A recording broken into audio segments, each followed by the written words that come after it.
வற்றாது பொய்கை வளநாடு கண்டு மலைமேலிருந்த குமரா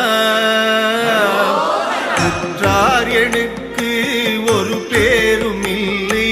உமையாழ்தனுக்கு மகனே தாடை தந்து